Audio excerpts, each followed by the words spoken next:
Yeah, man, this Boss Cowboy Sports.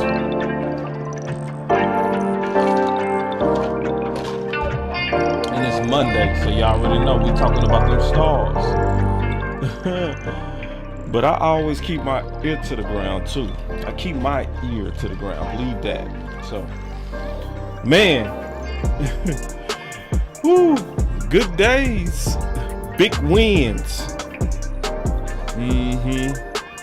And some people smelling themselves a little bit. And y'all know we gonna talk about that, man. It's some smelling of themselves. Yeah, man. Mike McCarthy, man, he letting it. Yoga fire. Man, I don't care what nobody say. I love Big Mike McCarthy. Big Mike, you alright. Ooh-wee. He the right one for the Dallas Colts. He the right one for the Dallas Cowboys. Believe me. He the right one. Yeah, man. So we gonna be talking about. I ain't gonna get too heavy into it, but we gonna talk about that a little bit. But yeah, once again, like I said, man, it's Monday, so we talking about the boss star of the Colts game for the Dallas Cowboys, and the secondary is looking real good. Yeah, the secondary is looking fantastic. You hear me? I don't listen. This gonna be a hard one still. I done slept on it, prayed on it. I done did everything. I still finally got to maybe who the start might be. So we gonna be taking them calls tonight too, man. So y'all might help me figure out this start. Yeah. I see you, Queen in the house. I see you, girl. What's up with it? I see you, Daisy. I see you. What's up, Marcus? What's going on, man? You must be a good dude.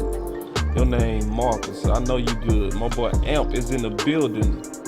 Yes, indeed. William holding down Facebook. Man, let's go. Yeah. Oh, he said I might have to pick one on that offense. I don't know. Nah, I like the defense, man. That defense caused that blowout. You know what I mean? Just keeping it real. So y'all just hang out, man. Let me get this plane together. I'll be right back.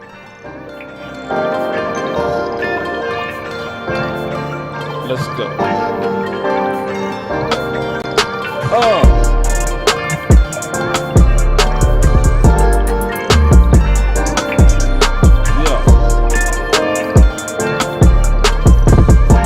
Come on in.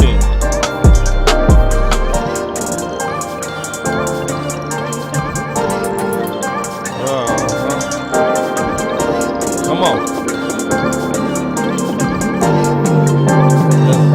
Let's go.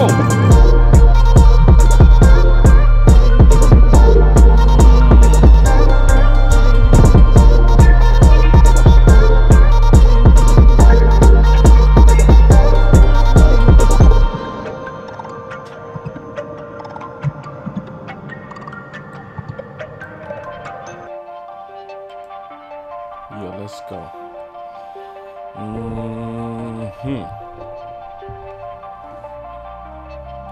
Welcome to Boss Cowboy Sports, where your voice matter. And y'all know it's Monday, so we get a chance to kind of talk about the game. We talk about the highlights of the game through the star player of the week. That's something we always do. But also, we also go look behind the curtain a little bit. Talk about some of that, because there's some stuff that's gonna kind of come out a little bit, and I'm just keeping my eyes open. I always keeping my eyes open. And also, I have a potential debate coming up Thursday, so y'all make sure y'all come back for that. We're gonna be talking about Kellen Moore. I'm gonna be debating Dan Rogers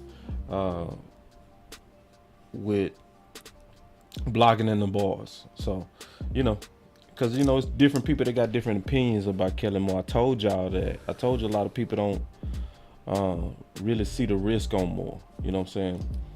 A lot of people don't see it. Like, Kellen Moore, what he does well is he can call plays, but in terms of game management, he's still being reeled in. I got proof of it from today. I got proof of it as of today. We might as well kind of kick it off with that. Should I kick it off with that? I think I should. Let's start with the let's start with the good stuff first, and then we'll get into that. But it's worth it. Y'all keep up with me. I'm finna explain all this stuff. I'm seeing some stuff that's happening. It's weird. It's weird. So, but we gonna talk about the good first. So first, looking at the potential stars. My biggest candidates for stars. Hold on real quick. We got us a super chat real quick. Big homie Jay. Let me go back and look at your super chat, big dog. Hold on real quick. Here it is. And Jay said, watch Joseph about to ball with these reps. Oh man, I already see it coming too, bro. These boys finna be like real talk, And he go through some ups and downs, but I'm looking at him. He fundamentally good, man. I'm not concerned at corner at all. And on top of that, just to address your super chat, on top of that, Bland is also getting epic reps. So it's almost impossible to lose. Like, our corners are not just coming off the bench. Our corners have been playing corner. And we got 2 corners in year 2 and year 3. Man, I love it. I honestly don't got no concerns about corner. Hold on, let me read the rest of your super chat real quick. You said, we're going to need him in that physicality versus Philly. Ooh, facts. Yoga fire. And that's why we need Kelvin Joseph for Philly. You right. Yoga fire. You right. Yoga flame. And listen, also, we need a bigger body on AJ Brown. Yoga fire. Yes, because the sauce was starting to come out on Anthony Brown. It was starting to come out. It was already pretty much out that you can get a big play on him. He don't track the ball well. And we was going to show that today. We already talked about that, but we was going to even confirm it even more. But very good super chat, bro. I appreciate that. Yeah. Ooh, Eli, I feel you on this. He said, hopefully Philly don't sit their starters. Yeah, if, I would if I was them. You know what I mean? I would, obviously. Depending on, we gonna let it play out. We gonna, anything can happen. Because I do want, to your point, Eli, I want them full strength. I want them full strength. But it would feel better to just knock them on out the playoffs too. That would be even better, straight up. So anyway, getting back to what I was talking about, these star players. So, it's some quality stars, and most of them came from that safety room. I mean, Malik Hooker, we start talking about, remember we talked about 2 weeks ago, we talked about how we wanted to see him return back to them ball skills, because he came over from the Colts and he was a ball guy through and through, top draft choice, and we saw it, so obviously he one of my star players. And shoot, man, Donovan Wilson, 10 tackles, leading the team, 9 solo. Yeah, just somebody that was just a missile the entire day, that they actually starting to mention as a Pro Bowler. You know what I'm saying? The buzz is growing. Yeah, and S.Rag said, man, boss, Kelvin Joseph would be okay. He went from playing every down in college to hardly no reps. Now he will get back in the form. Yeah, I agree with you, S-Rags. I'm not worried about corner at all. Like, either Joseph's or Bland. I'm not concerned. I'm not at all concerned. I think we're going to be just as good. I think it's going to almost be like when Tank went down last year and they put Parsons in there. We didn't miss Tank. You know, I think it's gonna be like that. I'm not calling these corners Michael Parsons. What I'm saying is I don't think we go feel the drop off. It's gonna be at worst like Anthony Brown. They gonna make plays, they gonna give up some plays. That's exactly what Anthony Brown became. You know, he made some good plays this previous game versus the Colts, and he gave up a big play. You know, and he actually made more plays than he gave up. That's how I want them guys to be. That's how I think they gonna be. But see, another star candidate before I start getting into the sauce, and I'm gonna start taking some calls, is then CeeDee Lamb again. But Craig says a huge drop off. It's not no huge drop off, Craig. I want you to explain to me how it's a huge drop off. It ain't no. Y'all really think Anthony Brown was that good? Like, Anthony Brown was good, especially on short coverage. But no, we gonna be okay. Like, Bland and Kelvin are gonna be just as good right now. And I'm certain on that. And they gonna get better and better as the season goes on. Do y'all, I'm gonna explain it like this. Do y'all remember Diggs year one? Do y'all remember Diggs' first 6 games? It was womp. He was just like Kelvin Joseph right now. He was just the same. He was almost there, but he wasn't making them plays. But then as the season went on, Diggs started showing that he had that ball skills in it, right?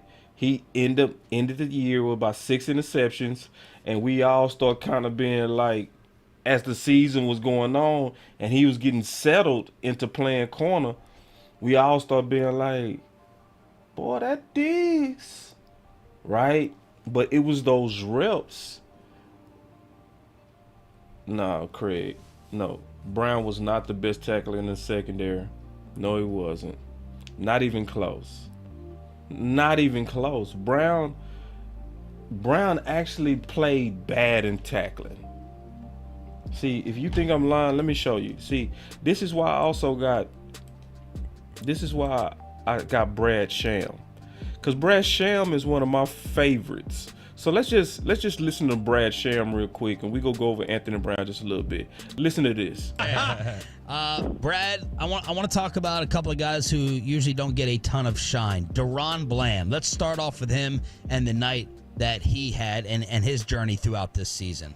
Yeah, those 2 interceptions were, they were like the ones that he had. Hold on, let me skip up to where he's talking about. He not right here. He go talk about Anthony Brown. Not right here. So I ain't gonna waste no time. I'm gonna get to the sauce. Nothing unnecessary. Here we go. Different about Brown this year. I think it could be a problem. What was different about Brown this year? Listen. I just don't think he's tracked quite as well. I think that there have been. What did he just say? He said he didn't track as well. Now, remember, I did a show last week, and it was about how to fix Anthony Brown. And what did I say about the film? Let me go pull that show real quick. See, sometimes you got to see, like, the facts are the facts. You know what I mean? And I'm going to pull the film real quick. Let me go pull this film. Y'all be patient. Be patient with me, man. Because I talked to one of my brothers, and he was like, bro, boss, just keep showing people the film, bro. I said, all right, I'm gonna stick to that, dog. Hold on real quick. Y'all give me 1 second, man.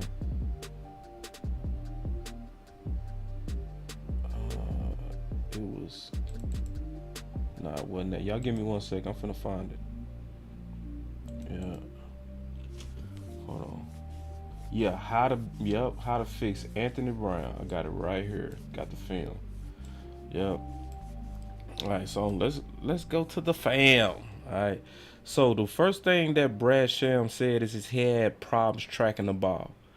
And I did that show last week showing where Anthony Brown is consistently in great position, but when that ball is coming down, he loses it. He don't know how to high point the ball. It's because I heard a whole lot of people would say he don't look back for the ball. No, he does.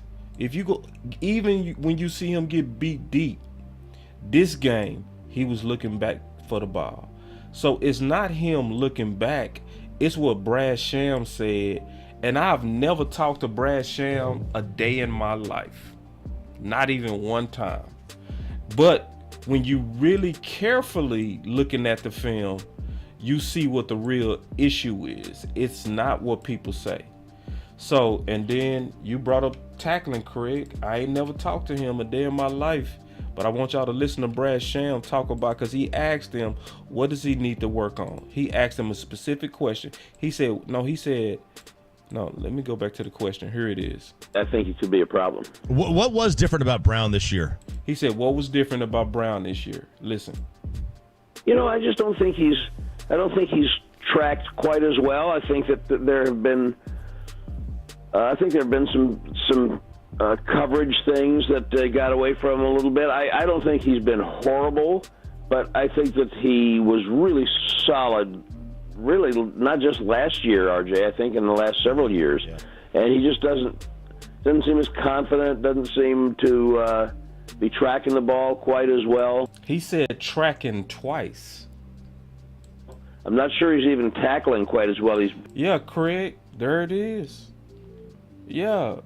Like, see, one thing, honestly, we can't just look at grades. Like PFF for say their grade is good at tackling, and then you go look at the Philly film. Go look at the Philly film. Boy, his tackling was... Matter of fact, I got a better noise. Y'all know the noise. Here it come.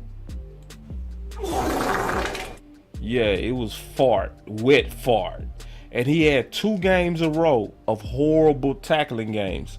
Then they started to be able to attack him vertically, and he been having the same problem since. And now it's on film. Now it's on film. Everybody know that AB had trouble tracking the ball. So what they would do is they would put a taller guy over there, and they would throw it up, and they would convert it. So that's why I did a film on how to fix it. Because he not bad. He not in bad position. He looking back. It's just when that ball would come down, he didn't have the baseball skills. When I say baseball skills, I'm saying hand-eye coordination to fix that. It's just that simple, So I just wanted to be accurate on, Anthony Brown real quick. And shout out to Anthony Brown, man, real quick, because all in all, I'm glad you improved. I'm not gonna beat you down. I'm not mad at you because it took 6 years for you to finally start playing decent. I'm glad you at least got there. That's my take on it. That if he became a good corner, he did get to where it was now it became little things at this point. And I'd rather it be little things than massive things. See, these are little things. You could have fixed this even during the season. You could have, with drills and him putting in the work and going out there being an outfielder, working on catching balls at his highest point or batting down balls at his highest point. He could have fixed this, because the other parts of his play was solid, man. Y'all saw what happened when they tried him on that slant. Y'all saw what happened. You know what I'm saying? So I ain't trying to whoop up on him. I'm just trying to be accurate, and when it came to tracking the ball, he was wet fart, but everywhere else he was solid. Just keeping it real, and then he did have some occasional bad games. But going back to my star players real quick, and then I'm gonna get into some of this content. Yeah, somebody go definitely get him. He go play on somebody's team. So I said CeeDee Lamb, and then my last star candidate, Bland. So shout out to the secondary, Team DB. Team DB, man. The DBs, safeties, and corners. Y'all did y'all thing. Y'all pretty much was the playmakers, for real. Like, I think they said today that was the biggest fourth quarter blowout. The second worst. No, they said the second most points in the fourth quarter. I think they said ever. I need to go double check that, boy. But it only came from these boys getting the ball. That's what happened. That ball stickiness we've been waiting on, it turned up. It turned up. And I'm gonna tell y'all something from the words of Everson Walls, what he told me directly. He said, boss, interceptions are contagious. He said, you just want those guys to get sick.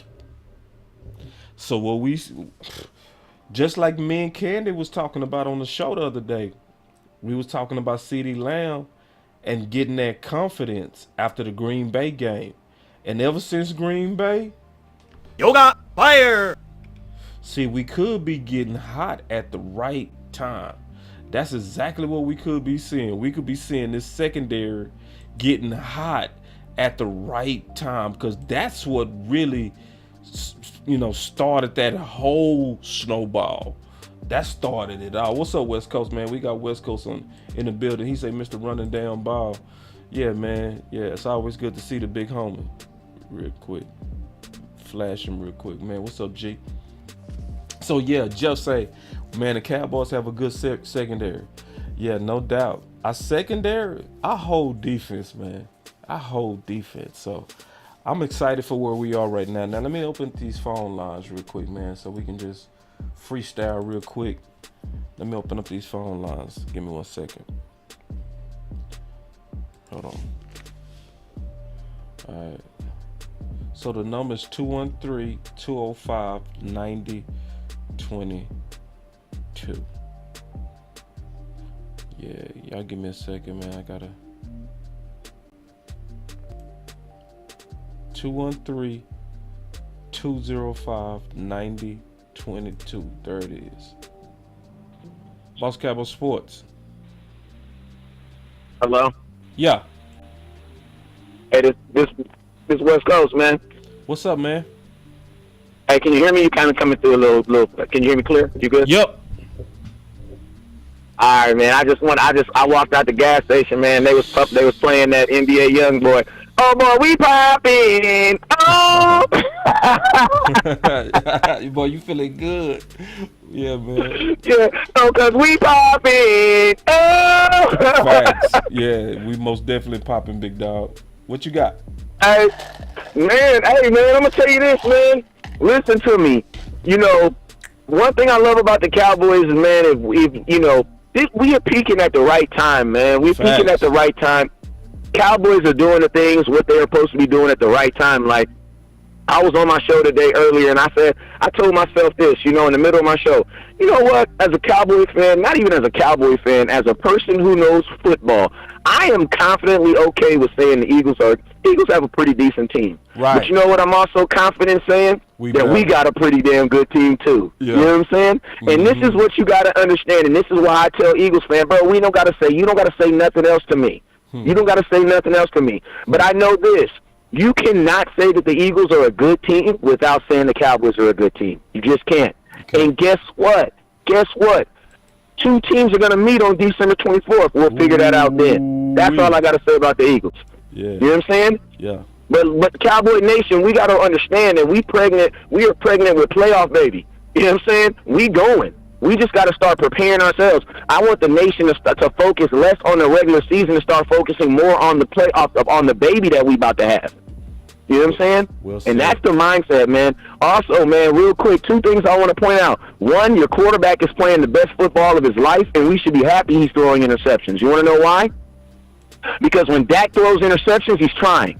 Yeah. In the words of the greatest quarterback of all time, Mr. Tony Romo. He said, God damn it, if you don't throw interceptions, you ain't trying.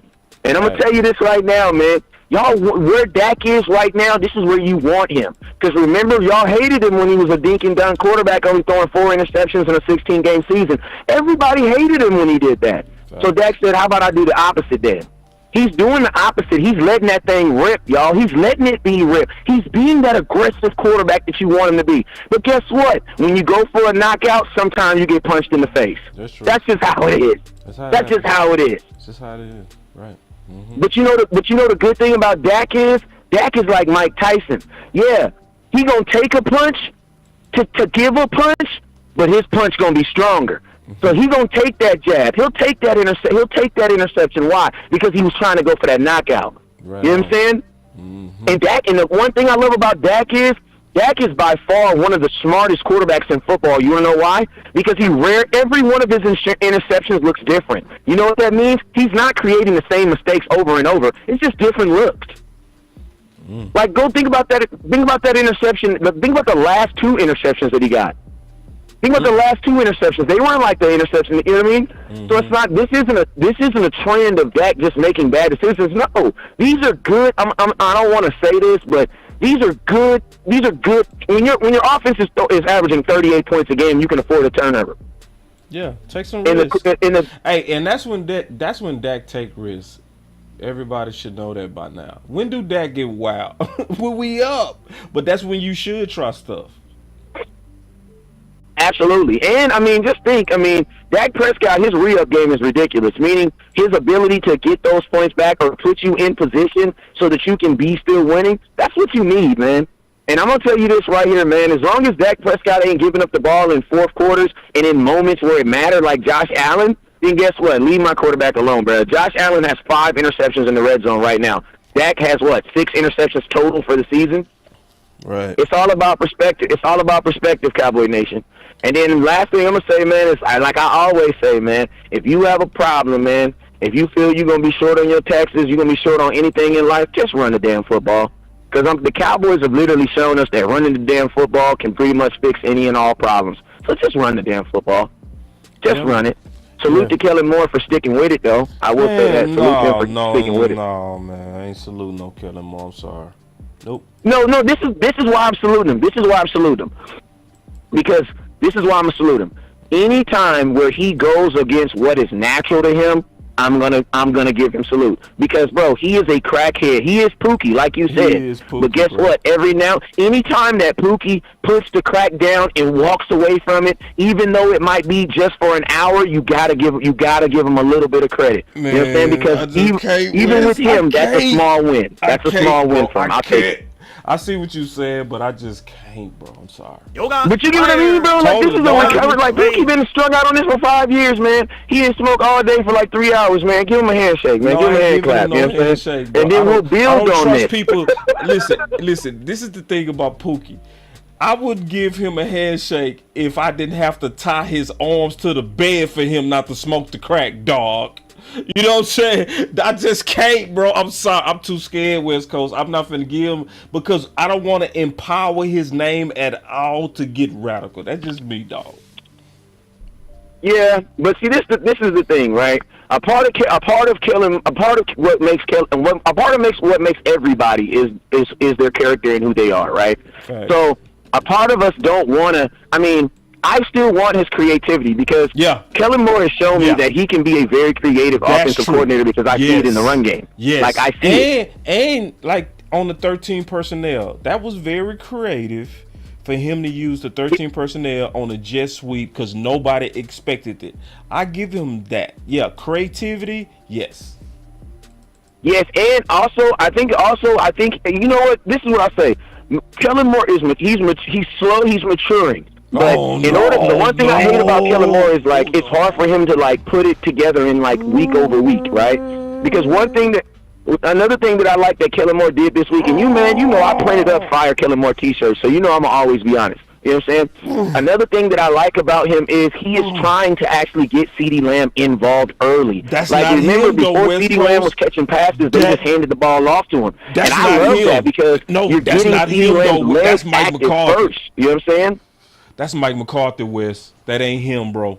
That's Mike McCarthy. Because remember Mike McCarthy came out. He said, if it was me, I would have a call sheet and I would have my playmakers, and he was training that untrained dog to attack the matchups. That's why I don't want to give him no credit. But this is what I'll say though. I got to give you a little pushback. Now, it might have been Mike McCarthy's vision, but that's Kellen Moore's play calling. Mike McCarthy's not, and they kind of broke that down. I mean, this is the thing, fellas. Like, it's December. We should be able to say positive stuff about our offensive coordinator, or we should be scared of going into the playoffs. I ain't got to do that. I mean, he is doing some things that are positive. You know what I'm saying? And I give him credit for when he do positive things. I'm just very careful. That's all. I'm just very careful. I mean, I just feel burned. You know how it is. When you burn, you be like, I'm going to watch you extra close. You know what I mean? Hey, but real quick, hold on. We got us a super chat real quick. Hold on real quick. My boy Landlord said, you got to kidnap Kelly to keep him off the... Yeah, I mean, right? Yeah. Just like Leon did one on Snowfall, you gotta tie him to and he gonna still cut the pipe, just like Wanda did. He gonna go smoking that crack. Yeah, he is, man. Yeah, but you're right, man. I want to be positive, but not today. Maybe tomorrow, dog. Hold on, real quick. I got another super chat. Give me 1 second, big dog. Super chat by Keystone. He said Mike had the sheet second possession TD. Oh! Go ahead, Wes. Wes. Did I lose you? Say it again? No, go ahead. Boss, you coming through real like, bro, I can barely understand. Hey, man, we might be having a connection issue. Call back, bro. I ain't tripping. I'm gonna pick All right, that I'm gonna hang up and call you right back. All right. Yeah, I just don't trust y'all. Feel me, bro? Like, listen. Also, I got a debate coming up Thursday, so y'all already know I ain't finna be nice to Kelly. Yoga fire. Listen, I'm finna. See, my boy West Coast. This is perfect. Cause see, West Coast, he can debate. He real smart. He real good at debating. So that was good practice, for real. All right, hold on real quick. Yo. Hello. Yeah. I mean, I can hear you though. Go ahead. Nah, you go ahead. Hold on. Oh no. My boy say y'all just hating on Kelly because he looked 13. Say that one more time. No, go ahead, bro. Go ahead. Go ahead, Wes. I can't understand nothing you're saying. Say it. Go ahead. We're having a connection issue. I'm about to hang him up. All right, man. I'm sorry about that, y'all. We still having a connection issue. He couldn't hear me. Yeah, man. It's... But that boy said he had to chain up like Wanda. Hold on real quick. Let me get Patricia Smith on the phone. I'm going to call her. See, I'm calling out. Ooh.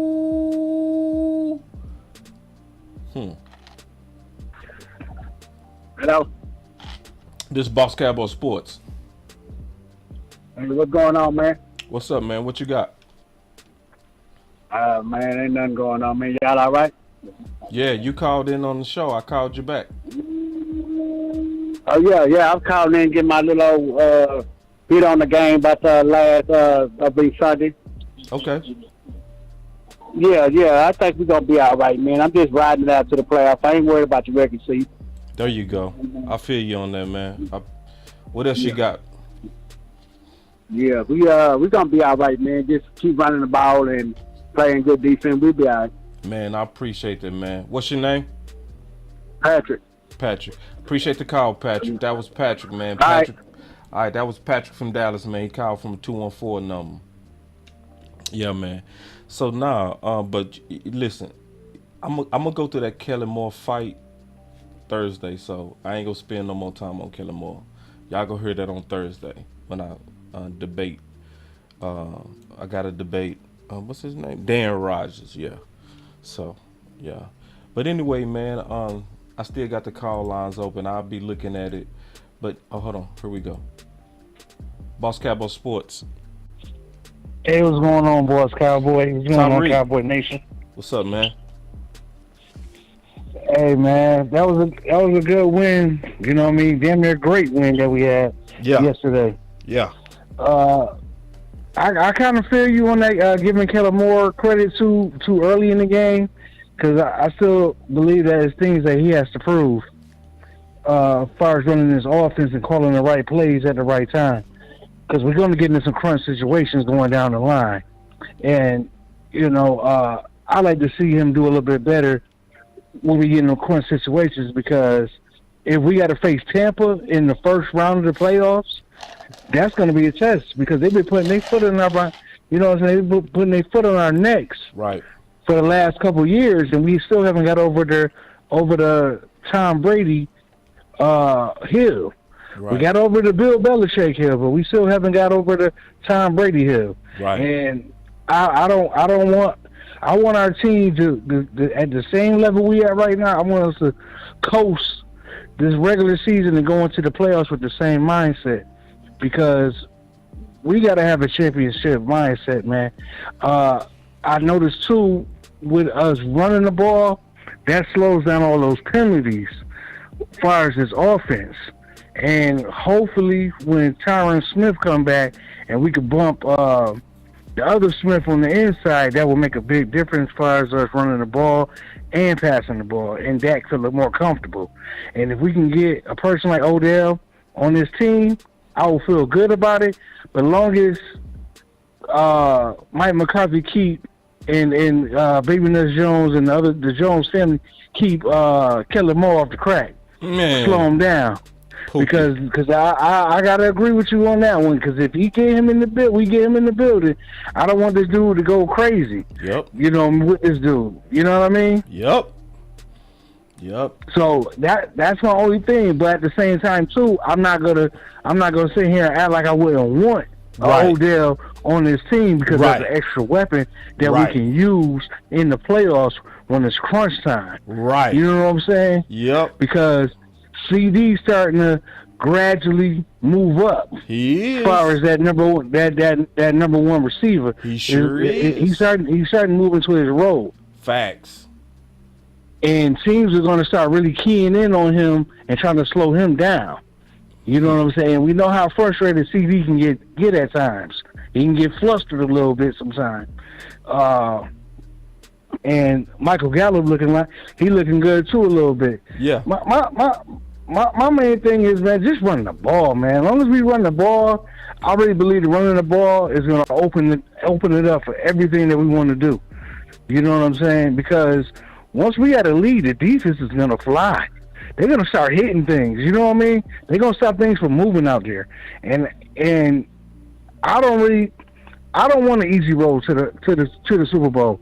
I want to beat everybody that people think that we can't beat. As far as the Tampa Bays, as far as the Eagles, as far as the 49ers. I want them all. That's the way I'm rolling. I'm not running away from none of them.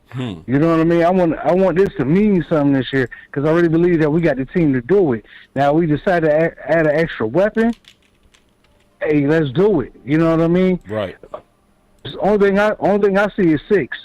You know what I mean? I'm tired of us getting to to that point when we got a good team and we just keep letting these good teams go down, and we losing the same damn way in the playoffs. I'm just tired of losing the same way in the playoffs. You know what I mean? Yeah. That last minute play crap.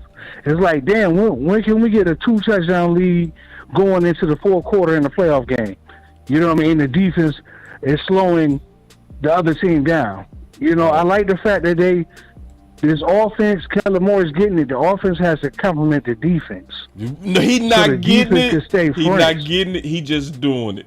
He doing it. I don't think he getting it. I'm just being honest, bro. I'm very careful when you say Kellen Moore. I listen intently. I didn't cut you off at all until you said that, bro. Well, we all know it's really Big Mike McCarthy that's really getting in Kellen Moore, getting on Kellen Moore about stuff. We know it's Mike, but you know what I mean, at the same time, like West Coast said, it's Kellen Moore plays. It is. You know what I mean? But that is fair, but I can't fight neither one of y'all on that. Because we know this is Kellen Moore's offense. So what they're doing, and it's true that Mike McCarthy has won the PR war. I just want us to keep the pressure on Kellen. I don't want to ease up. I want him to know we listening and we watching. That's why I'm going to stay on him the whole season. Pookie Moore, I ain't letting up on you, bro. I don't trust you. Yeah, but I see a different swag. For some reason, man, I just feel like a different aura with this team. A different swag is going on with this team. It is. Like, our attitude is different. You know what I mean? Because we're starting to see that Green Bay game really affected this team, and everybody took it real personal. You know what I mean? It's how we playing these games. And Micah, even though Micah didn't get a sack or nothing last night, he still impacted that game. You know what I mean? Because everybody was hitting their keys. Because you could see in the beginning of the game, they was missing tackles, especially up the middle, where the Gallimore guy was at. He was missing tackles. You know what I mean? And Taylor was starting to run on us a little bit. But you could tell by the second half, close to that second half, they started tightening back up on defense. And that's when they started flying and hitting stuff. That's what I like about the Cowboys. You know what I mean? That even if we come out bad in the first half, I see that they're adjusting. They're getting better at adjusting in that second half. And I think that's real big. You know what I mean? I think that's real big because we really had a problem last year with adjusting in the second half to whatever a team was doing to us. You know what I mean? Finish him. And that my thing is, let's just do what we got to do to beat everybody, man. Let's beat people on our terms. You know what I mean? Let's run this ball, play action, get our tight ends involved, get CD Lamb involved, and see what happens. Because the defense gonna do their job. And old boy need to quit hating on Kelvin Joseph. Kelvin Joseph has not got enough snaps for us to really see him yet.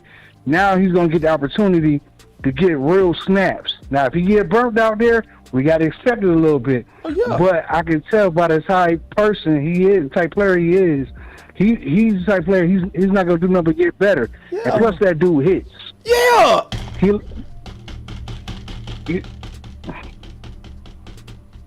You know, he hits. That's what we're going to need when it starts getting cold. When it's starting to get cold, you're going to need a tackling cornerback. He's a tackling cornerback. He might get burnt every once in a while, but I can live with that. As long as he's tackling, being physical, being who he is, and he get that dog mentality out of him, that's contagious. You see what happened last night? The dog mentality came out of everybody. Right. It was contagious. That's why we blew these cats out. That's why we blew Minnesota out. And that's basically all I got to say about that, man. I'm up out of here, man. Appreciate it, Tariq, man. Tariq, go hard. All right, peace. All right, big dog. Usually he just hang up. I was waiting on him to just hang up in my face. I was trying to time it. But, Tariq, I let him go. There's some people, you know you can sit back and let them go. That's how I see Tariq when he talk about football. I'm going to take one more call, then I'm going to get back to the content. Boss Cowboy Sports. Tripping. Hey, this is Dwayne. I'm calling in. Hey, what's up, man? Hey, yeah, is this Boss? Yeah. This is Dwayne Morris. Oh, okay. Yeah, this is Dwayne. Morris. Yes.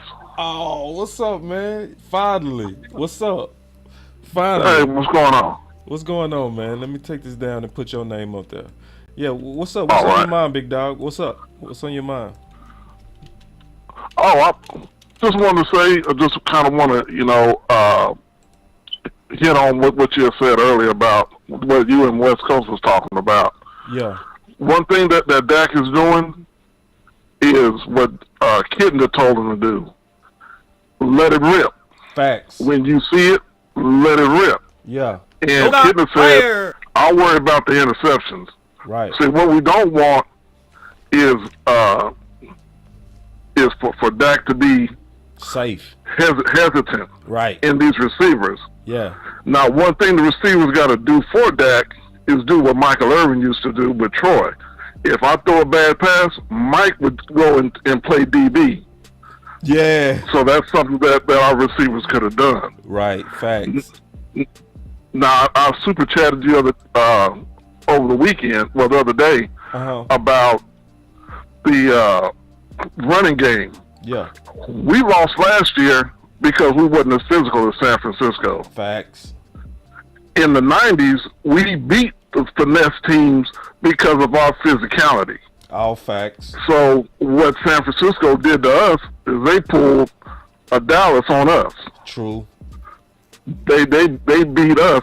To me, as I've been a fan since the 60s, our DNA is a strong running game and a strong defense. Yep. Ooh. So we just need to get back to our DNA.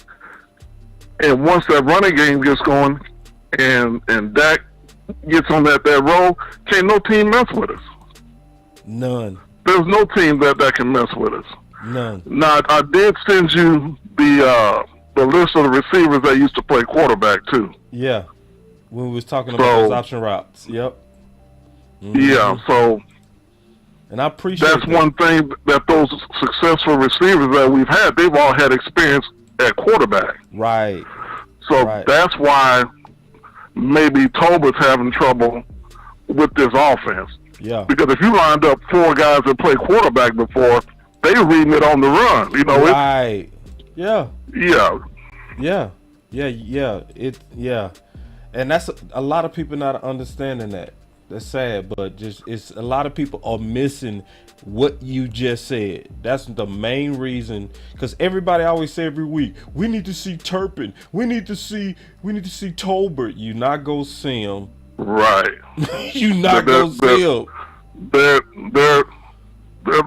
like reading a different language, right? They lost, you know. Yeah.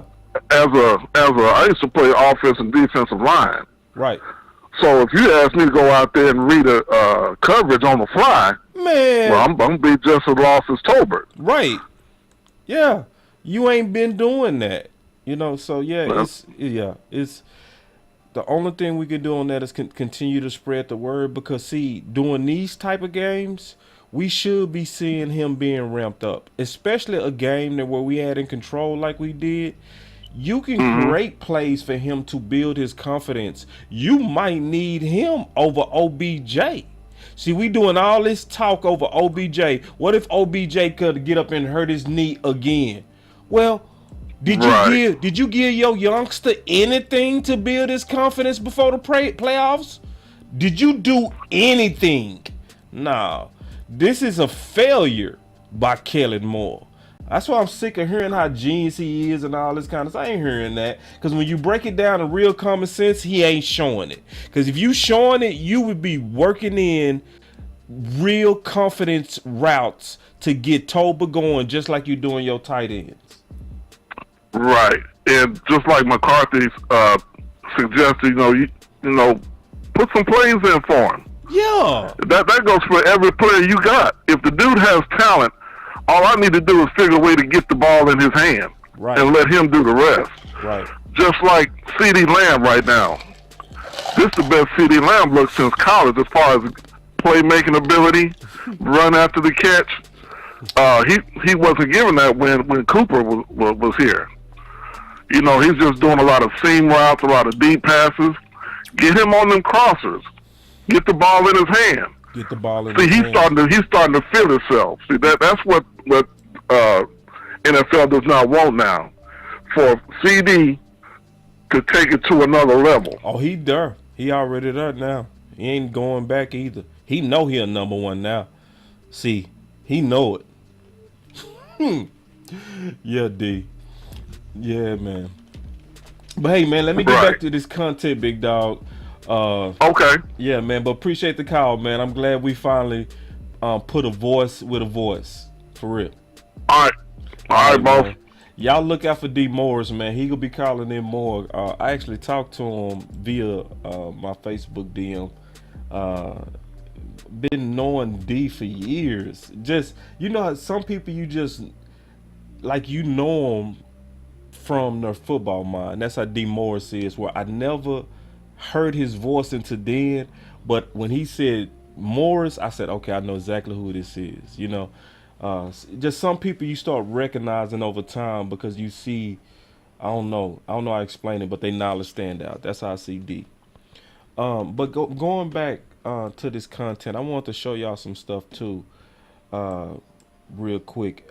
We gonna talk about this Odell Beckham thing, just a little bit more from Brad Sham, but then I got some bonus stuff that's in this that stood out to me, and I'm gonna talk about it today, but I'm gonna also repeat it tomorrow on the final word because it's very interesting.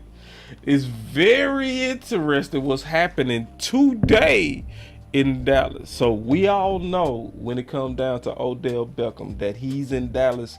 He's probably right now at the Mavericks game. It makes sense if Dak out there with him. You got, Dak, his dad was a Dallas Cowboy fan. Odell Beckham, his dad is a Dallas Cowboy fan. Also was a Texas legend football player. So the Dallas Cowboys, in terms of recruiting Odell Beckham, are doing a wonderful job. I mean, a fantastic job of laying out a beautiful red carpet. I'm still not buying it. Y'all saw I put $50 that Odell Beckham is not coming here. I think we getting played. And let's listen to Brad Sham, and then I'll go. So Dak ain't there, so he didn't go to the game. Okay, so Jamion said that Dak didn't go. Okay, they still rolling that. They doing a good job, even though I got the details wrong. They are still doing a good job of rolling out the red carpet. So is Odell, Diggs, Parsons at the Mav game? Dak didn't go. Okay. Yoga fire. I think. Yoga fire. Wait. Yoga flame. Your quarterback didn't go to the photo op?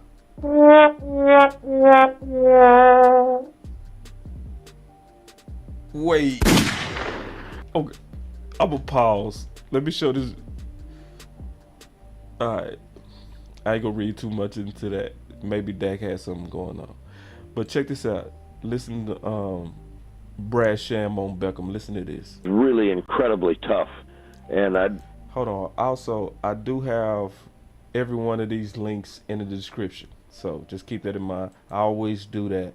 I even called a guy today. I don't even have to do that. I called a guy today, say, hey man, I'm gonna use a couple of things from your show. Just to let people know. You know what I'm saying? Just, give people their clicks. Here you go. I'm very comfortable with him being the number one guy. I think he's shown it. Brad Sham on the Diamond Factory hotline every Cowboys Monday at this time. Where do you stand on the whole, Odell's not going to work out? How much of a hurdle is that to trying to get him signed this week with him visiting today? Depends on what you're going to pay him. I mean, that's the key. See, this is one thing. I haven't talked about this, but I'm gonna talk about this now. If Odell don't work out, I want y'all to know that gives tremendous leverage to every team to get real hard on whatever number.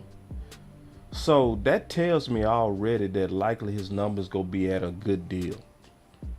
Because you ain't working out for nobody. If you ain't working out for nobody, they have leverage to be like, well, why can't we trust you? So that's going to knock some M's off this deal. Yoga fire. A couple of M's. You expecting me to... Okay. Would you buy a car without test driving it? Yoga fire. Yoga flame. Would you buy a car without test driving it? Yoga fire. All right, with this super chat, real quick. Yeah, they say Dak meet with him tomorrow. Dak should have been at that game. Just keeping it real. Unless he had something super urgent that he had on his calendar for months. But Toba finished the senior year with 1,474 yards. It has to be Kellen Moore. No, it's Kellen Moore, and even more than that production. S-Rags, they said it themselves. Stephen Jones said that we put too much on Toba play. That's talking about the system, you know? And see, remember, even CeeDee Lamb was in the system for 3 years and still was making mistakes. 3 years and you ain't got it down? That's your system. That ain't the players. That's Kellen Moore with that crazy stuff again. But going back to what I was saying with this Odell Beckham stuff, okay? None of us will purchase a car without test driving it. And if somebody was trying to get you to purchase a car without test driving it, you're going to be like, okay, you want me to buy that, but I can't kick the tires on this thing? Okay, well, you're going to have to give me a price that's super cheap, because I can't even guarantee that this car go work.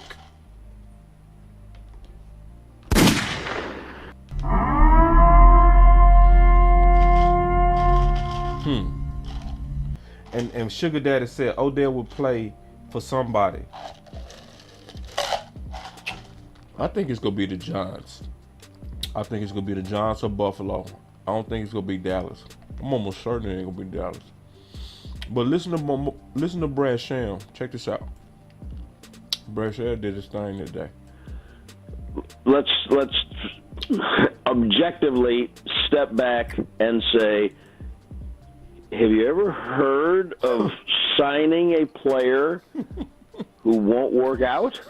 In any sport? Would any team in any sport?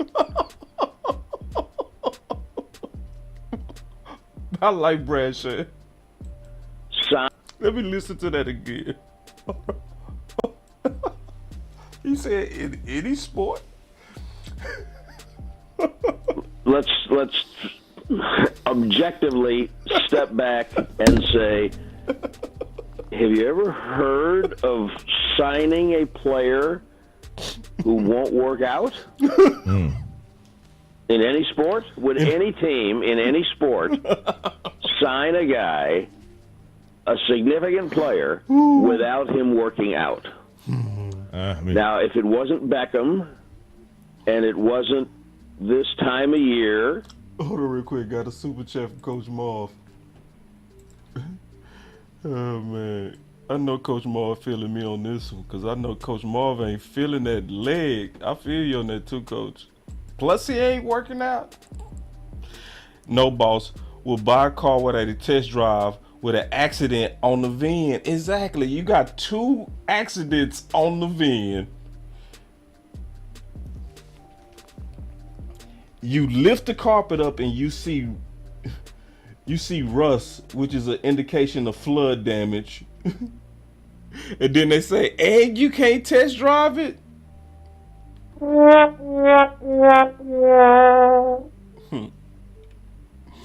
So let me go back to Brad Sham. And it wasn't something that had a good upside, you wouldn't even be talking about it. Jerry's a big believer in risk-reward. Listen. And his definition of risk-reward sounds very simple, but it really is something that when you are the one in charge of the decisions, you really have to have a feel for it. You can take the risk if the potential reward is great enough. And if it's not, then you don't take the risk no matter what everybody says. I believe that there are a lot of people who will be involved in the decision. Hold on. See, let's slow down. Let me listen to Brad Sham, because this is the key part. Listen to this. Take the risk no matter what everybody says. Listen, here we go. I believe that there are a lot of people who will be involved in the decision who are very nervous about, not because it's Beckham, about signing any player without watching him work out. Who could that be? Because he talking about somebody specific. Let me listen to this again. Very nervous. Hold on. I need to rewind that. The potential reward is great enough. And if it's not, then you don't take the risk no matter what everybody says. I believe that there are a lot of people who will be involved in the decision. People that would be involved with the decision. Who are very nervous. Very nervous. Who does that sound like? About, not because it's Beckham, about signing any player. So it's not even about Beckham. It's this particular people or person. It's not even about Beckham. It's about how he is. Let me listen, because he made sure it wasn't just Beckham. Listen. Be nervous about, not because it's Beckham, about signing any player without watching him work out. My boy Law Nation in the building. What's up, big dog? Let me read the homie real quick what he said. Hold on real quick. Let me set up Law real quick. Hold on. He said, salute, my brother. See, it sounds like you've been on the case, too. We both been doing an investigation, Law. It looked like. He said, salute, my brother. Keep in mind, the Cowboys just paid $62.5 to Michael Gallup before they knew he would be able to play again. There were no workouts, just the doctor's word. This could be the same thing. You know what? Good point. I can't fight you on that, Law. Because at first, Law, I can say this too. I did not even believe the former early estimations of what they was saying. That's a good point, Law. I can't fight that one, you know. But it definitely sounds like Brad Sham is hinting that there's some people in the building that he feel like is going to basically be pushing back at this. That's what I'm seeing from what Brad Sham is saying. It's like, it's people in the building and he like, regardless of it being Odell Beckham, it's how they are, period. That's why he said not just Beckham. Listen. Very nervous about, not because it's Beckham, about signing any player. Any player. Without watching him work out. Yeah. So he's saying it's people in the building when it comes down to business. And this is where it could be a little bit different, Law. Just a little bit. Because Law raised a hellified point. That's a good point. Law been whooping all our butts lately in these debates. The difference is when they signed Gallup, it was their doctor. They also knew who was going to be rehabbing them, right? And they knew that they had a good medical team in place that I think they starting to believe in, especially when you look at what they did with Malik Hooker. They starting to have reasons to have exceptional optimism in their medical team, right? When you look at people, because like Malik Hooker, which I got this from you, Law, you know, y'all know Law the King information. It was a 99% chance of re-injury with Malik Hooker, and obviously they have fully restored him to his former greatness. So I think the Dallas Cowboys do believe that they have a medical advantage, Law. I think you raising a hellified point, but the problem is it wasn't our medical team that got Odell to where he is now. So basically we trusting somebody else. You know what I mean? We trusting somebody else to get him right. Gallup was trusting us, our facilities, and Gallup to put in the work. So now this is a hard one, but very good comment, Law. Very good comment. But real quick, let me finish Brad Sham, and then I'm gonna take some phone calls, and then I'm gonna get into something that. No, I'm gonna go ahead and get into it early because the rest of it is very juicy, and I guarantee, me, Law, Big, and the OC. We go kill this topic tomorrow. Y'all gonna hear about this twice, because I want to hear what they got to say about this, what I'm getting ready to play after this. But check this out. Now, they do have a lot of video stuff, and they have a lot of medical stuff, and they'll do a lot of They'll do a lot of examination of it, and they will share all this with him. So the thing that you have to be careful of is how many years, how much money guaranteed, because he is 30 and he's had 2 ACLs, same knee. Now, when you get into salary cap stuff, there's a way to make everything work. Yeah. But you do have, Bobby can help me with this, but I believe that it's Lamb and Diggs who you can start after this year. You want to extend them. Yep. You're looking a year down the road at Parsons. And then just look at all of the people that are unsigned. You have 2 running backs, and you've got your backup quarterback, and you've got a number of players on D. You got Van Der Esch, and you've got wait. I got to turn them off. There's a lot of players who are significant players. They said Van Der Esch. Now I got to turn you off. You was doing good, Brad. No more Brad Sham. Wait. You was doing good until you said Van Der Esch. But now I want to point out something. Then I'm gonna take some calls. Did y'all notice Mike McCarthy showing his frustration today at Jerry? Did y'all notice that? Let me play this for y'all. Ooh, I can't wait to talk to the homies on the Final Word about this, bro. Cause this is mess. Listen, y'all. Cause I saw somebody say it on Twitter, and I went and looked for it. I was like, boy, this is messy. Hold on real quick. Let me show y'all real quick. Y'all give me a chance to set it up. It's gonna be worth the wait. Y'all sit back and chill. Because Mike McCarthy is not feeling. I'm gonna just play it and y'all tell me if I'm tripping. Alright. I already know I ain't tripping. But hold on, let me go to it. He called it. It was at 4:58. Give me a second. I gotta go to the exact time. Here it is. And I do have the link in the description. Check this out. We position ourselves for our young players to be ready. I think it is definitely now. Jerry said after the game, it was his understanding that Zeke not starting was a minor disciplinary issue. Can you confirm? He said, so they talking about the Zeke being a minor disciplinary issue, right? Right? Because everybody was like, why Zeke not starting? Right? So then it come out that he got punished over a phone, right? So that's what Jerry's saying over here.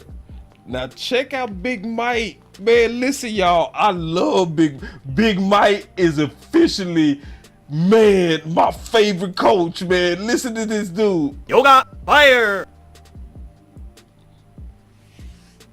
And or elaborate on that. I mean, I think those types of things, if it were, whatever extent it was, those are really situations for the locker room. Yeah, that's if that was true. Wait.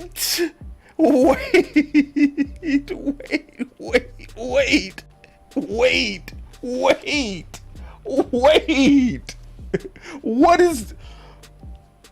Let me just sit back and let him keep talking, cause wait, we gotta cover this tomorrow, bro. I can't wait to see what y'all gotta say about this boy, cause this is crazy, dog.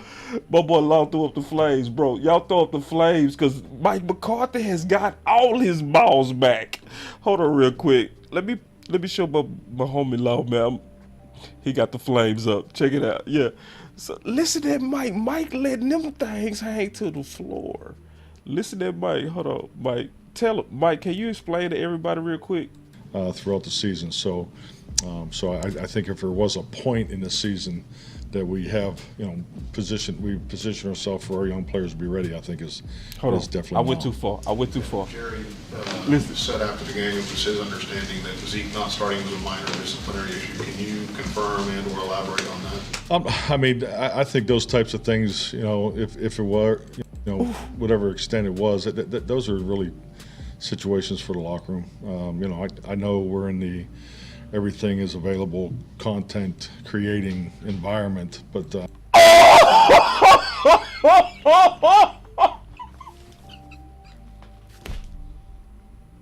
say Yoga fire. Wait.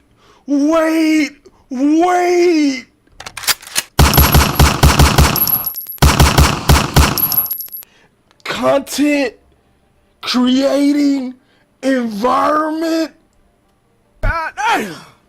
Bruh. Finish him. Wait. Bruh. Finish him.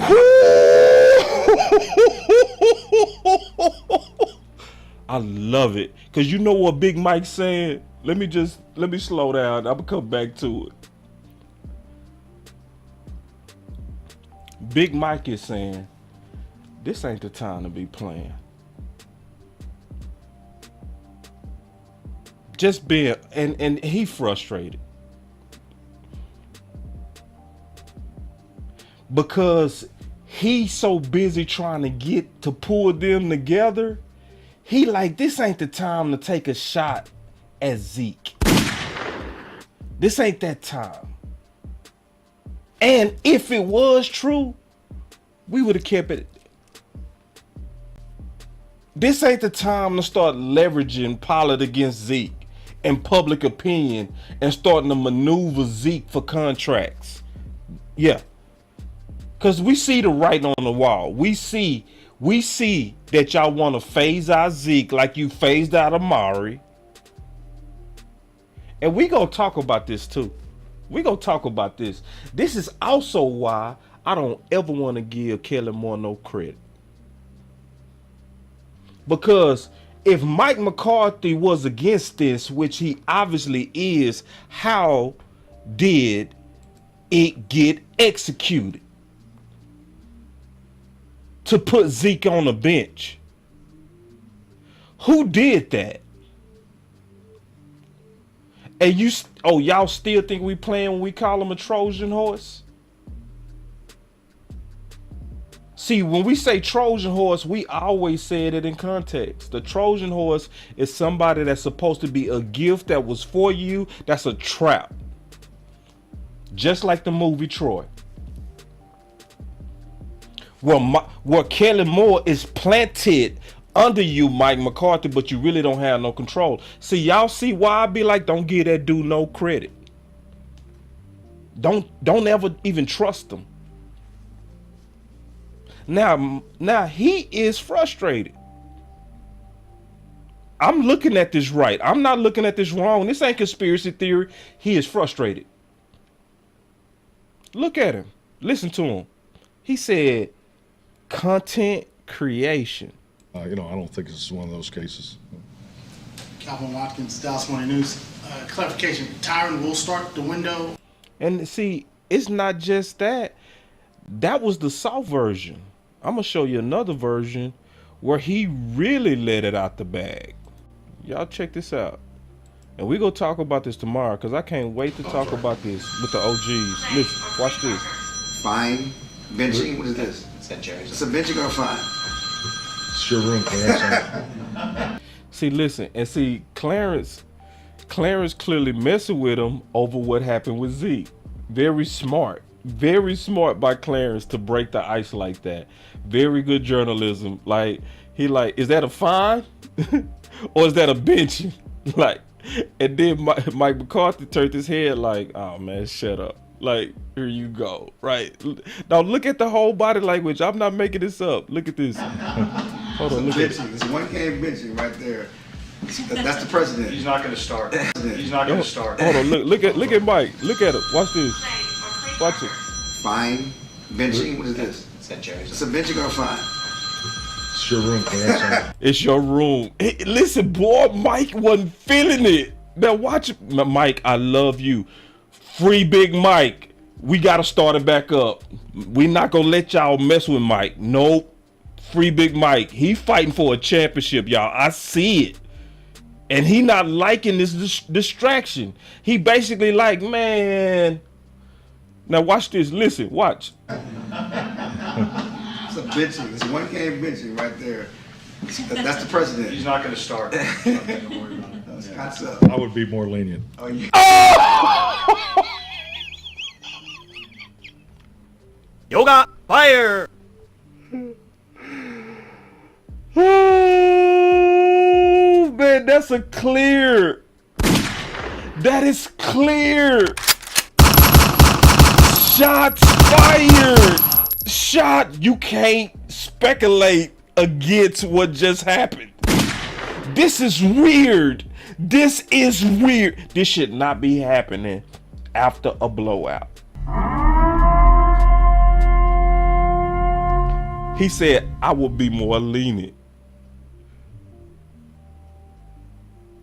In other words, that's ridiculous to even say that I will bench Zeke over a phone. I would be more lenient. So you seeing once again Mike McCarthy and who actually implemented that? Who actually did it?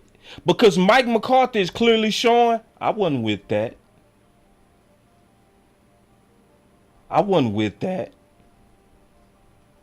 I would have been more lenient. Well, who was the one who started Tony Pollard over Zeke? Where did this story come from, and why is it different from Mike McCarthy? So we got Jerry saying we basically had to discipline Zeke, uplifting Pollard, and you got Mike McCarthy saying I would have been more lenient. And you have Kellen Moore, who was actually the person who started Pollard. This whole thing is a mess. And see, now I want y'all to understand why Big Game James always so angry. I really want y'all to understand, because y'all don't understand him. I'm going to get my boy back. And I love Big Game because he always say the same thing. He say, I love this team. I love the talent. They just always mess it up, boss. Is he lying? Is he lying?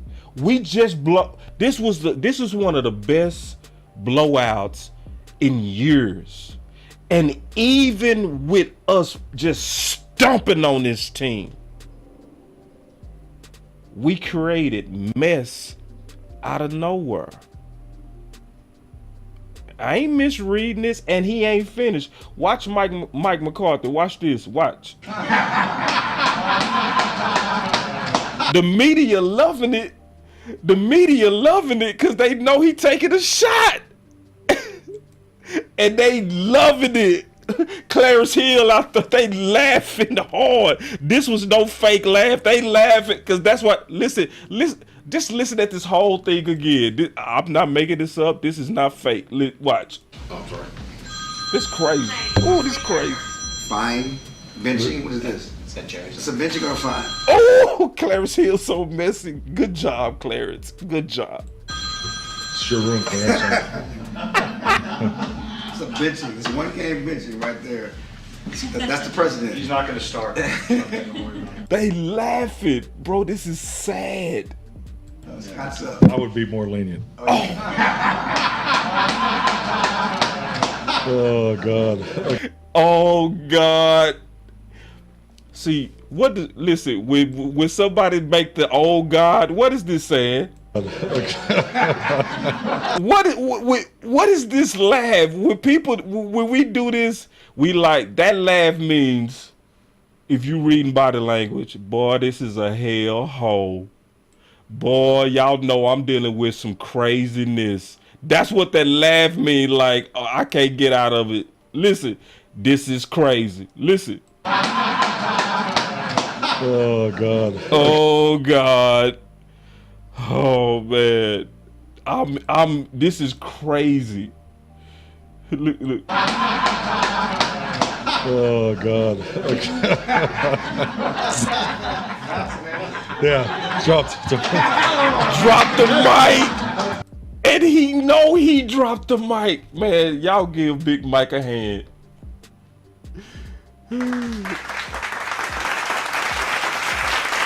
I love you, Big Mike. I love you, Big Mike. Big Mike, you are truly made to be our coach. Only you can handle the political foolishness and just keep everything together. Oh God. Yeah, dropped. Mike done dropped the mic. I'm done. I love you, Mike. Cause see, to a degree, what he doing, he's standing up. This is standing up to Jerry. And he risking his own job. I want y'all to understand that. This is the definition of putting winning first. He basically getting Zeke back right here. This is what's going on. He getting Zeke back. I would be more lenient. Oh, yeah. Yeah. Thank you, Mike. Real talk. Thank you. This is good coaching right here, man. This is fantastic coaching. See, Zeke is a linchpin. That's what a lot of people don't understand. See, when you look at the way that he sacrificed, the way he's so unselfish, the way that he unlifted Pollard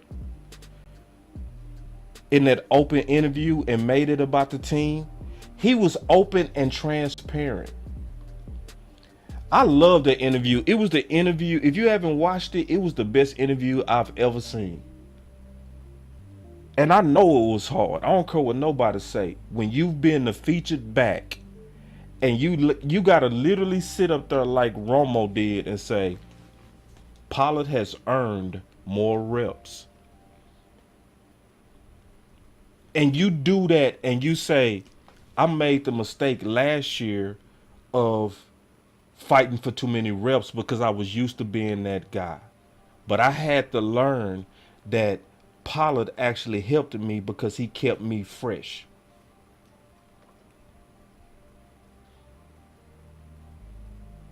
Jessica said 182 up here and 99 likes. Hold on, man. Thank you, Jessica. Yeah, let's get them likes up, y'all. Come on. Just take a quick like break before I go back into what I'm saying. Yeah, hit that like real quick, and I'm gonna go real quick into what I'm saying. But we seeing this for what it is. You know, we seeing this for what it is. That after a great win, Jerry has stepped in it. Let's just be real. That's what happened. That's what happened. Hit that shirt too. Yeah, you did call that 50 burger, Jessica. You did. I ain't gonna lie, Jessica. I was like, yeah, right. 50, I wasn't feeling it. I wasn't thinking we was gonna do no 50, but you did, Jessica. You hit that on the head. Shout out to Jessica for real. Real talk. Appreciate how y'all hitting that like too. But man, just keeping it real, bro. Mike McCarthy is saving his team.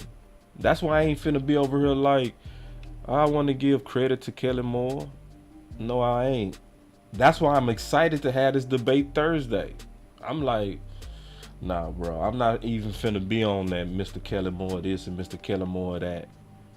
Because let's just use our common sense. If Mike McCarthy was against sitting Zeke, where he said I would have been more lenient, why in the hell was it said? And secondly, why was it done? Can we ask those two questions? Because don't those two questions make sense? Your head coach is clearly showing and said out his mouth, I would have been more lenient. Oh, God.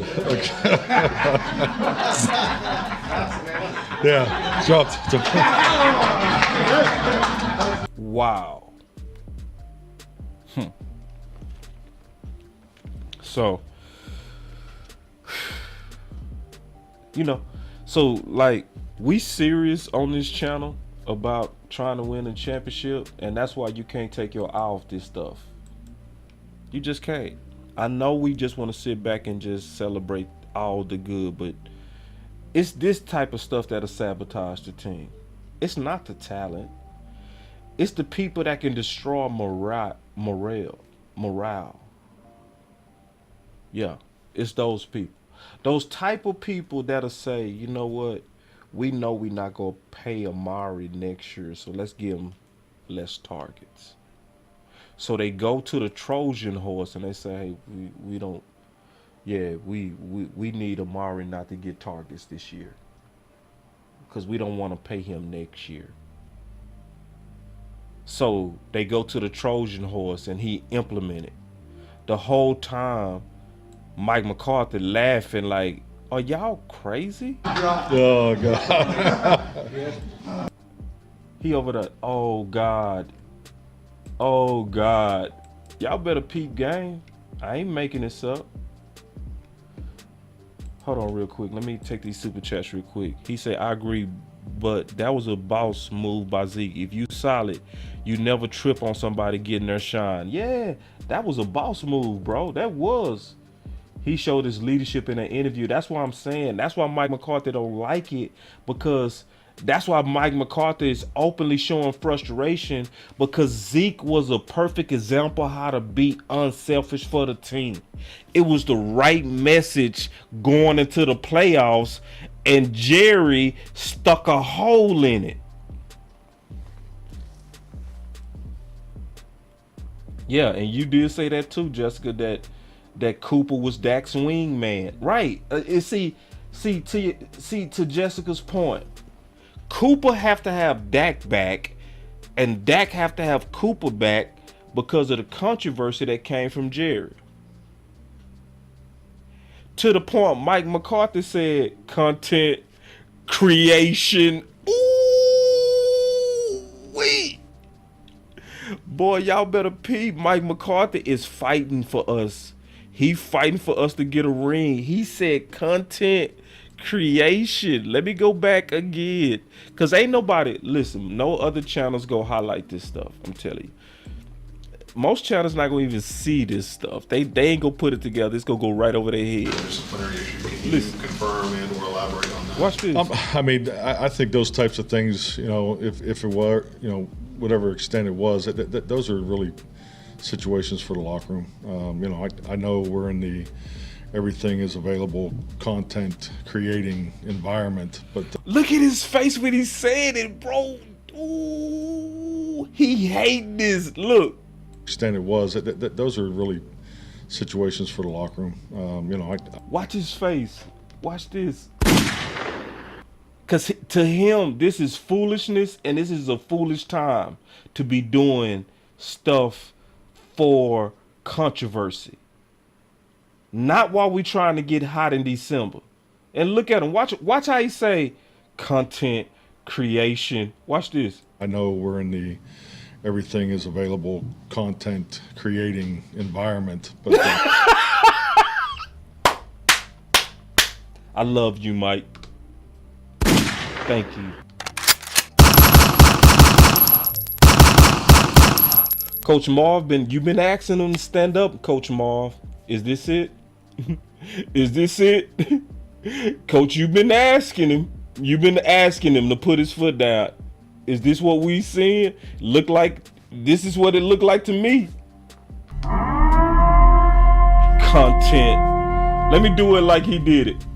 Let me zoom in on me. Content creation environment. Ooh, did I do it like he did it? We in this day and age where it's content creation environment. Ooh, can I rewind it one more time? I know I'm beating this horse, but just one more, because I just appreciate this. Disciplinary issue. Can you confirm and or elaborate on that? I think those types of things, if it were, whatever extent it was, those are really situations for the locker room. I know we're in the everything is available content creating environment, but I don't think this is one of those cases. Calvin Watkins, Dallas Morning News. Clarification, Tyron will start the window on... Man, so anyway, we gonna definitely be talking about this on the final word. I can't wait to get their scoop on it. I'm gonna take a few more calls real quick before I get up out of here, man, because I always want to... I didn't even talk about my star. I saved that for the end. My star of the game. Bland. Yep. And I'm gonna be dealing with Bland even more, him and Kelvin Joseph, and I'm gonna do an analysis of why I believe Bland should be the starting number 2 corner. I'm gonna go into it heavy tomorrow. I'm gonna give you a sneak peek right now. One of the things that Bland is showing where you have to give him the edge is he's showing a knack for the ball. Yeah, he did say content created environment. Yeah, he did. But when you have any DB that has a knack for the ball, that takes priority over coverage guys. Just keeping it real. See, some people would say Diggs having a better year this year than last year. I actually would still rather him be what he was last year than he was this year, because he got us the ball a lot last year. A lot. He gave that ball to that offense a lot. And Bland is starting to show that he's not as good as Diggs at and a natural at attacking the ball. But man, he right behind him, bro. Because those interceptions that he got. Yoga fire! I think right now, if it came down to just playing and starting, I would want to have Joseph's. But I'm sorry, I would develop the guy, and I would take the growing pains that go with it. Because just like Diggs, remember Diggs? He wasn't a super corner when he first started, but you can see, just like Bland, this boy get his hands on the ball. You can see that as a rookie in Diggs. So let me just say it like this. What if we have a chance to mold a Diggs part 2?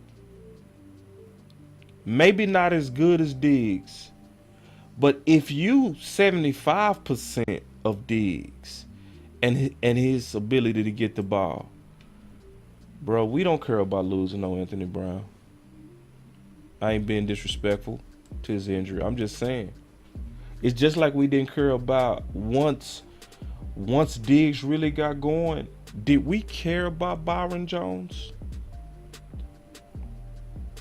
Huh?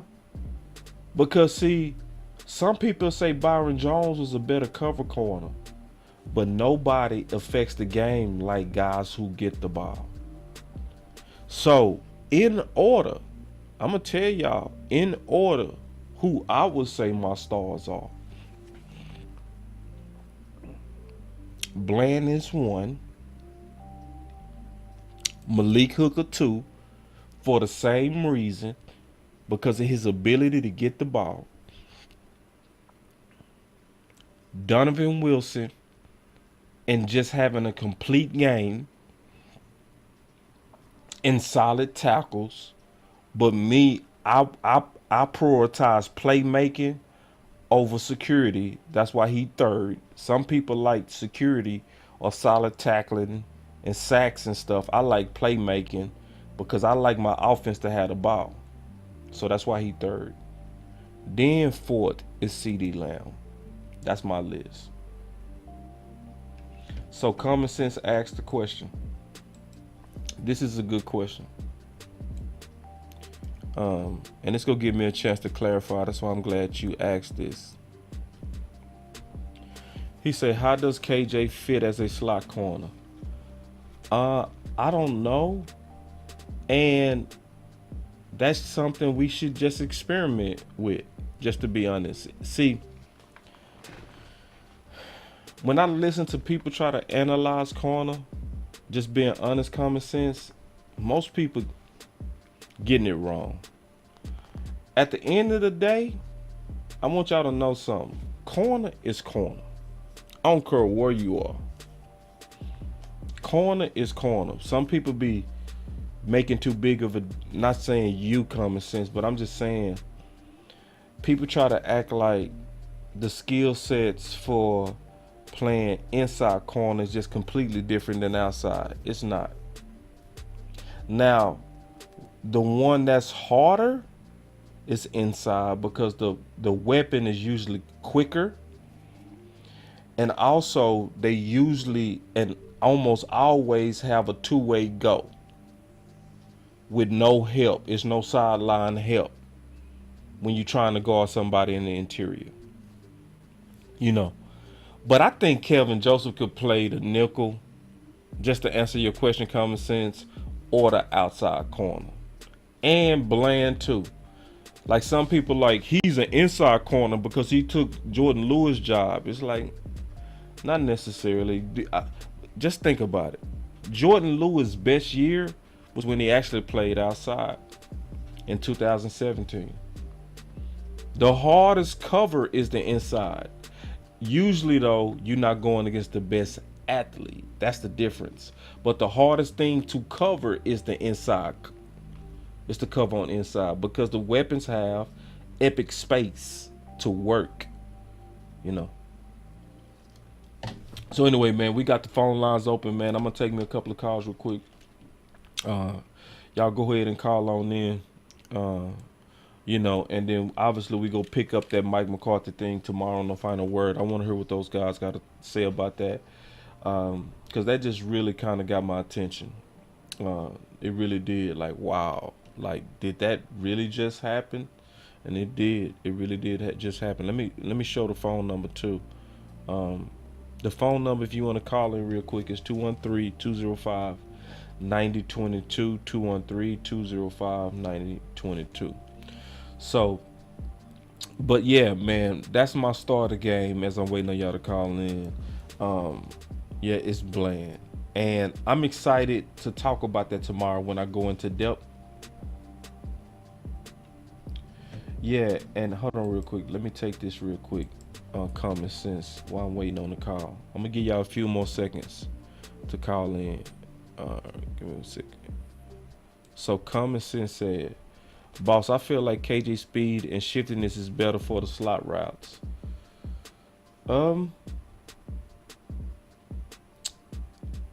See, that shiftiness is usually based on your ability to change direction. So he fast, but his change of direction might not be as good as Bland. I would have to see it. I would want to see him in a slot, and just see how he hold up. And then, just grade his technique, and then I would definitely have a better feel. But just on all of them, I'm not concerned about any of them. I'm not concerned about even one of them. I'm not concerned about losing Anthony Brown. Like a lot of people, like, we just lost. We just took a big step. We gotta go draft. I'm like, we did draft. So let's just wait, let it play out. Let's see these guys play. And I would also ask, please go watch the All 22, because what I'm noticing is a lot of people got opinions. Now, I didn't have Bland in my book. Anthony Bland Keystone did. Keystone had Bland in his sleeper files. I did not have Bland. I was mad at myself. I missed Bland. He the one I missed on in my book. I got 7 people that we either drafted or acquired, but I did not put Bland in my book. I didn't. But Keystone, he had him in his sleeper files. And Keystone, shout out to Keystone. Keystone called a pick before we drafted Bland. It was very impressive. He kept saying, man, we need to get Bland. We need to get Bland. Right? And he took a break, came back. He didn't know we drafted Bland. And he said it again. He said, man, is Bland still there? We said, yeah, we drafted him. He said, what? But shout out to Keystone. He was on it. Keystone be on it, man. Got to give him his props. Like, we push each other in the off season. We really do. Like, he's somebody that I greatly respect. Yeah, I got the clip. I got that clip. I got all them clips. I put it like this. we had the best draft show hands down. I know we did. Cause we called every one of those picks before they happened. Somebody on our panel called every one of those picks before they happened. Every one of them. I called a Clark pick. I called about 4 picks. But yeah, that whole panel was on fire. Yeah, we had some crazy views that day too, man. I know the work that we put in, man, we was ready. Yeah, my boy Anthony said y'all hit on a lot of them draft picks. Yeah, this was our best year.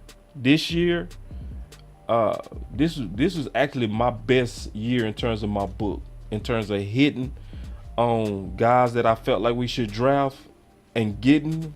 Yeah, this was my best year. But this is my last book coming up, y'all, letting y'all know that I ain't writing no more books after this year. I ain't putting in no more work like that. I'm just putting in 4 years of documentation. And that's it. I ain't doing that much work no more. I'm gonna just put all my content on video after that. But man, ain't nobody call in, so I'm finna get up out of here, man. And y'all see us tomorrow on the Final Word. I will be talking obviously about Competition Tuesdays, because Competition Tuesdays is heating up, and Competition Tuesdays is gonna be very interesting, because I didn't even talk about this today, which also has a lot to do with Competition Tuesdays. I'm gonna just tease it, but I'm gonna get into this tomorrow, either at the Final Word or I'm gonna do my own show on this. I'm gonna figure it out. But that cross training that the Dallas Cowboys are doing has a lot to do with competition as well. And we are now in a place where we're cross training, and it's because of Mike McCarthy. Mike McCarthy also called for this. He's the one that called for us to do this.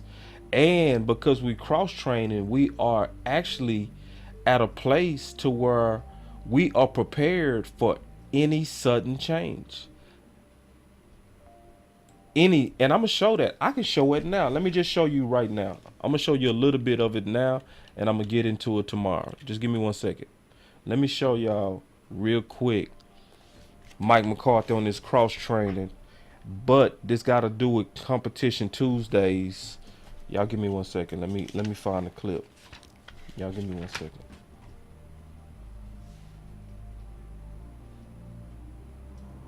All right, here it is. Y'all give me 1 second. I just had to look at my notes. Give me 1 second. Y'all be patient. All right, here we go. Let me see. Yeah, it's gonna be right here. He gonna talk about it. I'm gonna show a little bit of this. I'm gonna get into it tomorrow. But this is definitely something we got to keep our own, because what they building and preparing is epic and very smart. Watch this. We've been trying to work on different combinations, and just paying attention to some of our past experiences. We've been relatively healthy in the offense. We've been investing a lot of time in it, and it's good. Aggressiveness, I think anticipation and awareness, all those things tied together. I mean, you have to have that, because it's these situations that we're going to be in, they're only going to get tougher. They're not going to get easier. So this is part of that growth. You talk about, you give the emphasize in this league, that scramble drill connection that Dak had with Gallup. Is that a good indicator of what you're looking for in that situation? Yeah, definitely. I'm a huge believer in it. That's part of playing the position. There's 2 phases to every time you drop back and throw the ball. You have the initial play, the scheme, but then the second part is built in is the scramble. So it's the parallels to a fast break in basketball. It's an opportunity to create a big play. We've been investing a lot of time in it, and it's good to see us get some opportunities with it. Mike, going back to your comments on aggressiveness for the quarterback, is there such a thing as too much trust in him? I'd rather have too much than not enough, I guess would be my answer. I'm sorry it took long. Here it come right here. Connor McGovern got some action at center. He very well could be a guy who's a 3-position player for you guys in the future. How do you feel he looked and taken to that? Yeah, definitely, and I think that's something that you're seeing what we've been working on, and we've been trying to work on different combinations, and just paying attention to some of our past experiences. Ooh, boy, y'all better give Mike McCarthy a hand.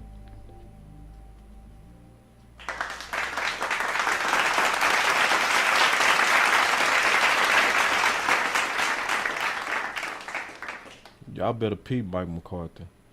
Mike McCarthy said, I learned from my past experiences.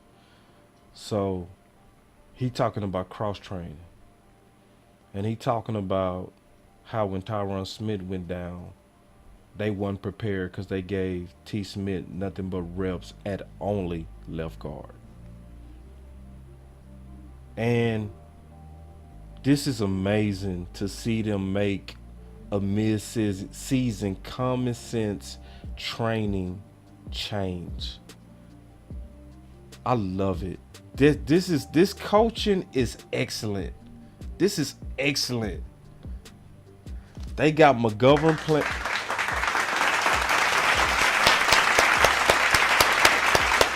This is coaching excellence, what we witnessing right here. This is coaching excellence.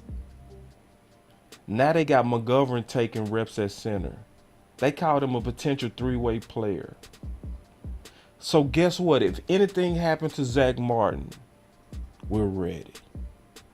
If anything happens to T. Smith, we're ready. If anything happens to Tyler Smith, we're ready. If anything happens to Steele, we're ready. Because guess what? We cross-training all of them. Because of Mike McCarthy. He said we learned from the past. Y'all know I've been saying we should have been cross-training for a long time. Y'all know I've been saying that. How many times did I show that Saints video showing that they was doing that? And that's why they was always ready for whatever happened. And I was saying that we had old thinking. And we did. A lot of the fans, boss, no, let him, boss, he needs to stay. I'm like, no, bro, like, ideally, yes, you're right in the ideal world, but this world is not ideal. This world is going to change on you. Especially when you got the injury history and age of T. Smith and Peters. You got to prepare for old tackles to go down. Just prepare for it. And they doing it, and it is fantastic. Mike McCarthy, you're amazing. We've been relatively healthy in the offensive line this year. It's been a blessing, and I think the facts speak for themselves. So, but yeah, I thought Connor did a nice job. Yeah. So, man, hey, y'all, I'm finna get up out of here, man. Y'all, thank y'all for rocking with Boss Cowboy Sports, where your voice matter. I'm gonna be also showing y'all some more proof that your voice do matter. John Machota came out the other day. I'm gonna show y'all this. I'm gonna pull this clip. I'm gonna show y'all. John Machota came out and said the other day, it's crazy. He said, guess how many times, I want y'all to hear me. Guess how many times Jerry and Steven checked Twitter for trends about the Cowboys?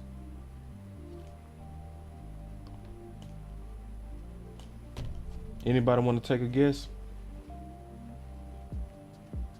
John Machota said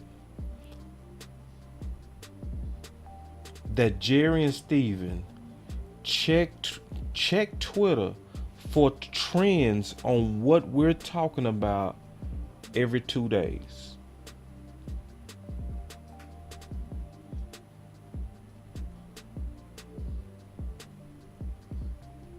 Some of y'all saying so. All right. This is the point. Boss Cowboy Sports was built on creating an army of people that could move the nation for the Dallas Cowboys. With our voices, but being smart about it, to where we could have content, to where we can share it together, and it moves the nation. Obviously, you got to grow to get to where you're really moving the nation, and I think we're on our way. My boy Law is almost at 100,000. One day I'm gonna be almost at 100,000 too. By then, I will absolutely, with y'all, we will together be moving the nation. Now I want y'all to really understand what that means. Jerry and Steven checks the pulse of what we think every 2 days. So I'm going to go get that clip and I'm going to store it in my permanent archive, because this is the issue. It's too many of us that really believe that we don't matter. I've seen y'all say it in the chat. I've seen people say in the chat, boss, they don't care about what you got to say. They don't care about what we have to say. Okay. If we just use our common sense, why would billionaires check what you think every 2 days by reading the trends if they didn't care? If your voice didn't matter? Why they checking every 2 days? Do you? Yeah. Anything that a billionaire is making a priority to check every 2 days is extremely important.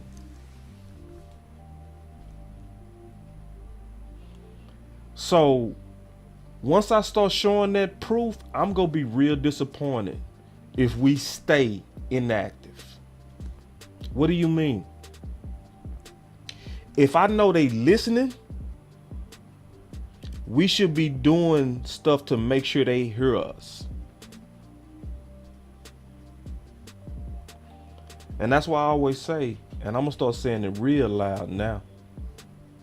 I'm going to start saying it. Now that I know they checking what we got to say every 2 days, boy, that your voice matters. That's finna get real loud, because I know they listening. And John was like, hey, by the way, I hope y'all know that Jerry get a report, and Steven, every 2 days about the trends going on in Twitter with the Dallas Cowboys. I said, what? Yep. So if we don't share content about Kellen Moore, because they trying to listen, you just ain't talking. I'm gonna say that again, because that was fire. Yoga fire. They already told you they listening. They told you. We check every 2 days to see what y'all saying. But are we talking? How do you talk? You talk with them shares. You talk with them likes. Because they ain't reading. They ain't seeing what Boss Cowboy got to say. They looking at the trends. They looking at the data.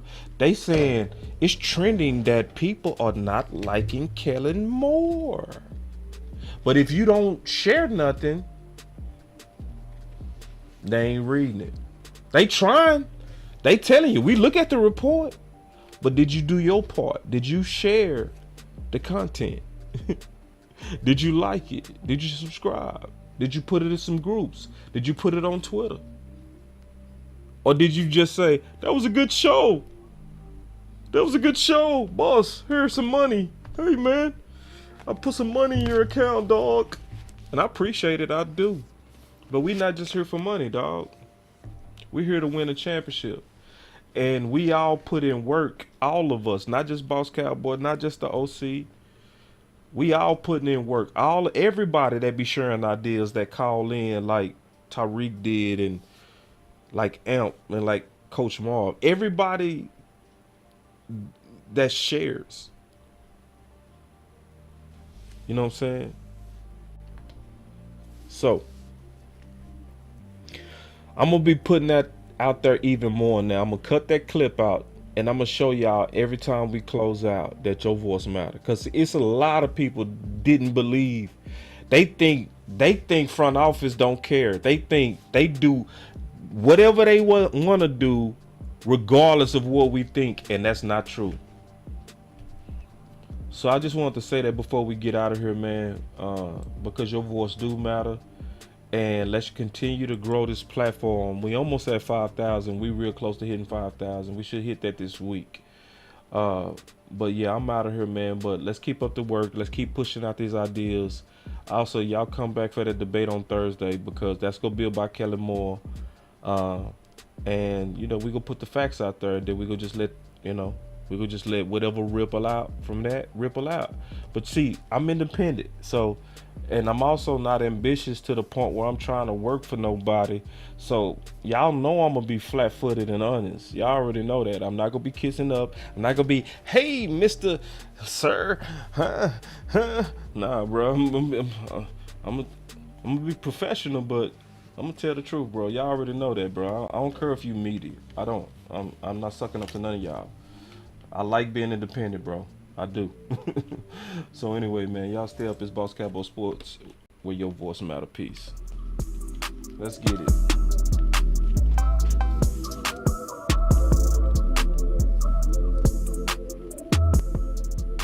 Boss Cowboy Sports, where your voice matters.